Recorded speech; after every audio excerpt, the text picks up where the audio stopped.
اسلام میں بارات کا کوئی تصور نہیں، سیرا بندی کی کوئی تقریب نہیں، ہندوانہ تقریبات نہیں۔ بارات کے لیے عربی میں کوئی لفظ ہی نہیں ہے، قرآن اور حدیث میں کیا ہوگا؟ عربی میں نہیں ہے، کوئی لفظ نہیں۔ یہ خالص عجمی لفظ، بارات عجمی ہے، ایرانی ہے، اس کا اسلام سے کوئی تعلق نہیں، جڑ کٹ جائے اس کی۔ یہ بھی ہندوانہ تصور ہے۔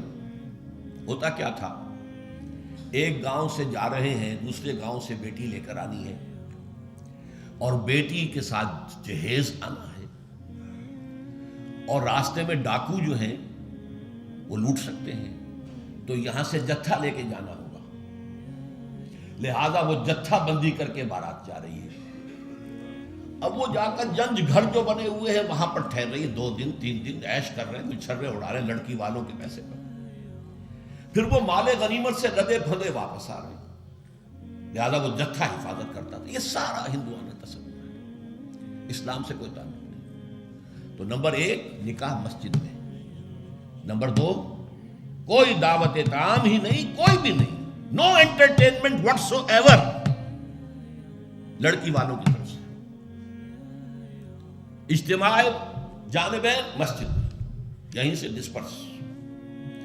حضرت فاطمہ کو تو وداع کرانے کے لیے حضرت علی گئے بھی نہیں تھے۔ نکاح کے بعد کچھ خواتین حضرت فاطمہ کو لے کر حجرے میں چھوڑ آئی تھی جا کر، جو ایک انصاری صحابی نے حضرت علی کو دیا تھا، ورنہ ان کے پاس حجرہ بھی نہیں تھا۔ 3 باتیں ہو گئی، چوتھی بات ولیمہ جو ہے اس کی تاکید ہے۔ یہی وجہ ہے کہ جب یہ شادی پر مکمل پابندی لگائی گئی تھی، میں نے اشتہار دیا تھا کہ ولیمہ پر پابندی نہیں ہونی چاہیے۔ لڑکی والے کے ہاں تو آپ سوچئے، جو دلیل میں نے دی اس کی نفی میں، نفسیاتی دلیل بہت بڑی ہے۔ لڑکی والے کے ہاں ویسے تو لفظ شادی، خوشی، وہاں بھی شادی یہاں بھی شادی، لڑکی والے کے ہاں خوشی نہیں ہوتی۔ اس کے گھر سے لخت جگر، نور چشم نکل کر جا رہی ہے، کیسے خوشی ہوگی؟ مائیں رو رہی ہوتی ہیں، انہیں غشی پڑی ہوتی ہے جب بچیاں نکل رہی ہوتی ہیں، بہن بھائی رو رہے ہوتے ہیں، باپوں کے آنکھوں کے اندر بھی آنسو آئے ہوتے ہیں، نمی آئی ہوتی ہے۔ میں نے بھی 5 بیٹیاں رخصت کی اپنے گھر سے، اور آنکھوں میں نمی آئی ہے، I couldn't withhold my tears۔ پھر یہ صرف یہ تو ہوتا ہے کہ ایک ذمہ داری کا بوجھ تھا، آج اتر گیا۔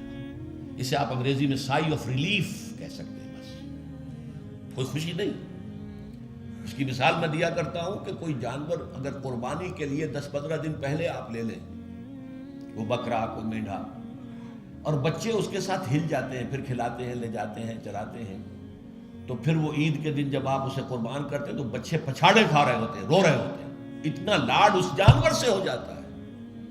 تو یہ نور چشم، لخت جگر گھر سے نکل رہی ہے، 18-20 برس رہی ہے آپ کے گھر میں، آج جا رہی ہے۔ ٹھیک ہے، سائی آف ریلیف ہے، لیکن اندیشہ بھی ہوتا ہے، ذہن میں رکھیے، ہمیشہ ہوتا ہے۔ پتہ نہیں بیل منڈے چڑھے نہ چڑھے، موافقت مزاج کی ہو نہ ہو، نئے ماحول میں جانا ہے، ایڈجسٹمنٹ ہو نہ ہو۔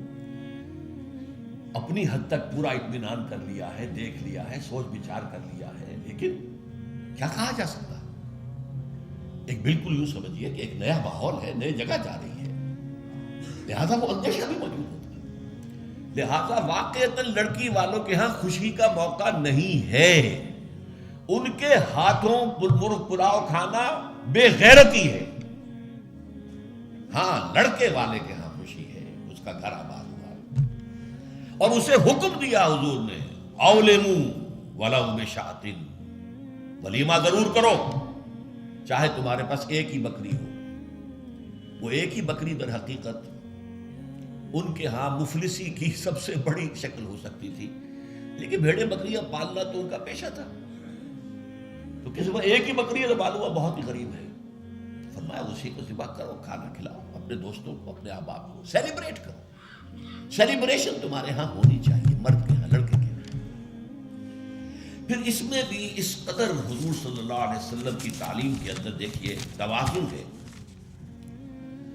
فرمایا، یہ مسلم شریف کی روایت ہے جو میں آپ کو سنا رہا ہوں، عن عبداللہ ابن عمر رضی اللہ تعالی عنہ ان النبی صلی اللہ علیہ وسلم قال اذا دعی احدکم الی الولیمۃ فلیجب، جب تم میں سے کسی کو ولیمے کی دعوت دی جائے تو ضرور جائے۔ اور ایک اور حدیث ہے ابو ہریرہ سے رضی اللہ تعالی عنہ کہ حضور نے فرمایا شر الطعام طعام الولیمہ، ولیمے کا کھانا برا کھانا ہے۔ کیوں؟ اس میں غریبوں کو نہیں بلایا جاتا، بلکہ غریبوں کو جو دھکے دیے جاتے ہیں۔ آپ دیکھتے ہیں بڑے بڑے ٹینک لگے ہوتے ہیں ٹینٹ، اور وہاں پر اندر جو کچھ ہو رہا ہوتا ہے، کھانا ضائع بھی ہو رہا ہوتا ہے، غریب کو تو کسی کو داخل نہیں ہونے دیں گے نا۔ اور ہے بھی نہیں، وہ مسلی کھلانے کے لیے تو نہیں ہے نا، وہ تو اپنے اعزاء رشتہ دار احباب ان کو اپنی خوشی میں شریک کرنے کے لیے۔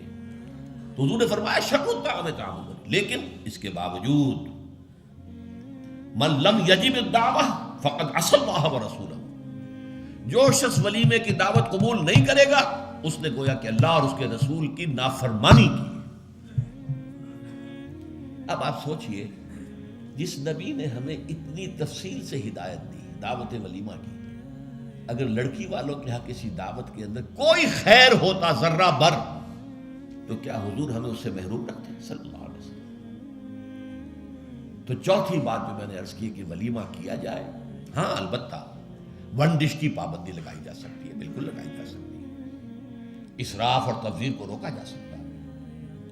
اسراف کسے کہتے ہیں؟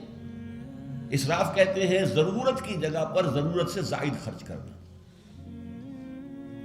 عام اپنے گھر کے کھانے میں بھی ایک سے زیادہ ڈش پکانا، ایک سے زیادہ کھانا حضور کے نزدیک نہایت ناپسندیدہ ہے۔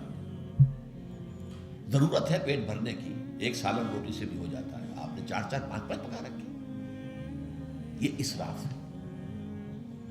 اسی طریقے سے اگر دعوت کے اندر بھی ون ڈش کی پابندی ہو تو بالکل ٹھیک ہے، اس کے اندر کوئی حرج نہیں، لیکن یہ کہ اس میں اب جو کیا گیا ہے کہ میٹھے کے اوپر پابندی، بالکل یہ صحیح نہیں ہے۔ میٹھا حضور کو بہت مرغوب تھا، پسند تھا، تو اس میں یہ کہ ایک ڈش میٹھے کی، یہ نہیں کہ 3 3 4 4 ڈشیں، دال کا حلوہ بھی ہے، گاجر کا حلوہ بھی ہے، اور فلاں بھی ہے، اور فلاں بھی ہے، اور پھر کھیر بھی ہے۔ لہذا ولیمے کی اجازت ہونی چاہیے، اور ظاہر بات ہے کہ ہر شخص اپنی سطح کے مطابق کرے، اور وہ آدمی بھی بلائے گا، جو کم ہی بلا سکتا ہے وہ کم بلائے گا، جو زیادہ بلا سکتا ہے زیادہ بلائے گا۔ اس کے اوپر بھی کوئی خاص پابندی لگانے کی ضرورت نہیں ہے۔ لیکن ظاہر بات ہے جو میں نے ایک بات کی ہے، اس سے شادی بیاہ کے اخراجات کا ایک حصہ تو بالکل ختم ہو گیا نا، لڑکی والوں کی طرف سے تو زیرو ہو گیا، نہ کوئی سیلیبریشن، نہ کوئی دعوت، نہ کوئی خیمے لگانے کی ضرورت، نہ کچھ اور ریسیپشن، کچھ نہیں، کیسے بالکل زیرو۔ لڑکے والے جو ہیں دعوت ولیمہ، اور اس کے اندر ظاہر بات ہے کہ اپنے ساتھیوں کو، دوستوں کو، اعزاء کو، اقارب کو جس حد تک بھی اس کے لیے ممکن ہے۔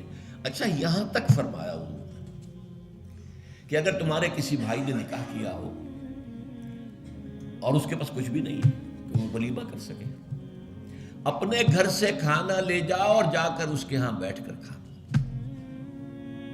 سیلیبریٹ کرو، اس کی خوشی میں شریک ہو جاؤ۔ یہ کس قدر فطری تعلیمات ہے، غور کیجیے۔ جیسے کہ میں نے بتایا کہ اصل خوشی جو ہے وہ لڑکے والے کے، اس کا گھر آباد ہوا، لڑکی والے کے تو خوشی نہیں ہے، ان کے ہاں سے تو ایک فرد جو ہے وہ نکلا ہے۔